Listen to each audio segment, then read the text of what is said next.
This is the story of the saving of Joe Walker.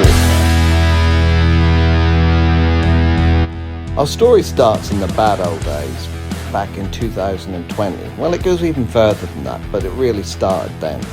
Joe had shown signs of delinquency and strange thuggish behaviour. He was known at this point as the Tarzan of Trouse. He would live in the wilds, he would go missing at times. It was decided that an intervention had to be made to save Joe from himself. The people involved in this intervention were myself, Sensei Dan, the evil genius Hugo Dodd, Joe's sister Bessie, the inside agent, and various other characters involved in the sidelines. We had come to the conclusion the only way to save Joe was to take him towards the one thing he resisted all along, playing Pokemon. Hugo, where does the story start for you? And back then, my usual lunchtime activity was playing Pokemon with friends, and Joe never got directly involved with that. I'd never even considered it a possibility at the time, but I think that could well be where it really started. I see. Yeah, I'm hearing you on that. I think Joe did have a secret Pokemon Go, not fetish, but like behaviour. He would often be wandering around looking for things, and we just thought, oh, there goes old crazy old Joe, because he would always be wandering around. Sometimes he'd have his phone in his hand, sometimes he'd have his hand out with an empty space that would be his phone, but there was no phone there. But he'd be looking for things, and he'd be acting as if he's found something when he clearly didn't have his phone in his hand. So I think he had a keen interest in Pokemon, but it's strange he just couldn't pick the cards up, and I couldn't understand what that was about. Yeah, now that you mention that does ring a bell. I know one time, for context, I went to university at the University of Sheffield, and Joe also started here the year after me. So in my first year of university, Joe came up one day during April, I think it was, for an open day. And he was staying with me that night, and so in the evening he decided to join me. We went on a night out with the Pokemon Society. Now the entire way back he was complaining about how all the Pokemon Society people were nerdy and beneath him. However, when I woke up the following morning, I could have sworn I heard the music of Pokemon Go. Now he of course denied this and blamed it on me being hungover and hearing things.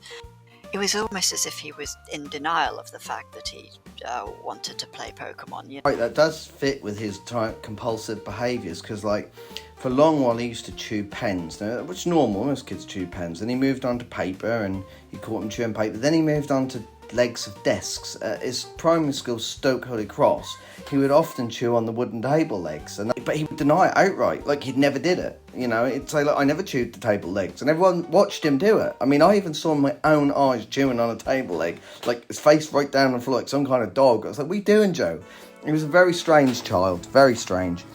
I also understand he went for a wander at some point. Now, he claimed to have walked from city to city through hiking.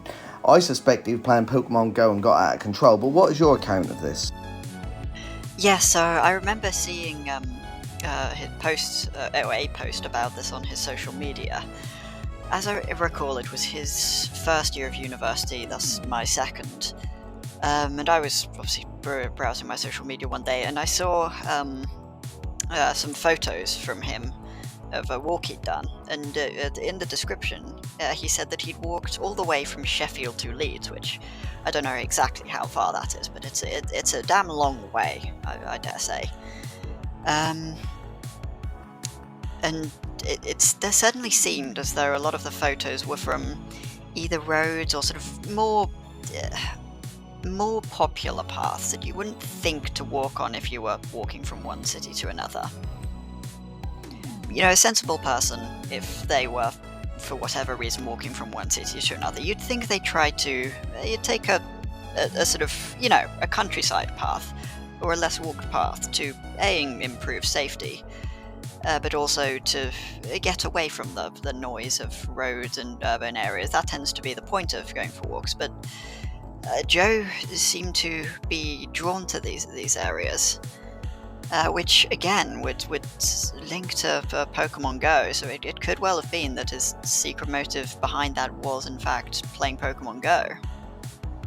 I think you're right. I think your suspicion that was linked to Pokemon Go is the answer here. I mean, he clearly was interested in Pokemon Go, and he was desperate to play the card game, but could never admit it. But he just had a real aversion to it, like a real sickness. He'd make this noise, he'd go... I'm saying, why are you doing it in the class? Why are you acting like a degenerate again? And no one could explain his behaviour. I asked even Sister Bessie, say, why is he making that noise every time someone says Pokemon? And she says, I don't know. Maybe he choked on a Pokemon card when he used to eat paper. Who knows? I mean, it's obvious he's a closet Pokemon player who's in denial of it. He needs to come out of the Pokemon closet. He was trapped in the prison of his own mind, a torment of his own creation.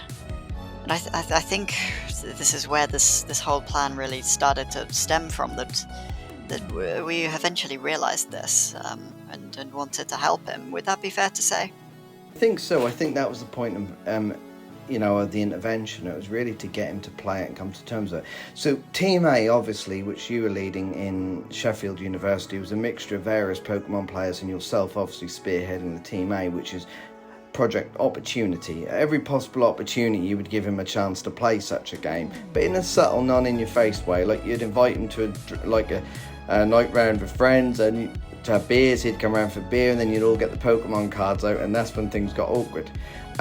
Team B back in Norwich, which was actually spearheaded by myself, and in Team B we had an inside person. We had his sister Bessie, who was really up for trying to help him come out of his shell with us, and she would put Pokemon cards in his bedroom, in his books, in his shelves, in his bags, under his pillow, even when he went to the Middle East and he was wandering around there like looking for I'm sure he says it was something to do with understanding the politics in the Middle East. Look, the Middle East are some of the best Pokemon arenas out there, yeah, for Pokemon Go. So we all know that. Now, I remember one distinct story, and Bessie probably will get an interview of her saying this later, of when they managed to he opened his bag to get some water out in the middle of the desert, and they found loads of Pokemon cards on the sand. It was trying to get him used to the idea it's okay to be interested in this. So that was how the inside person, but that wasn't where it culminated. It involved some trickery on the level that, really put our heads together for this level of trickery that got us to the solution.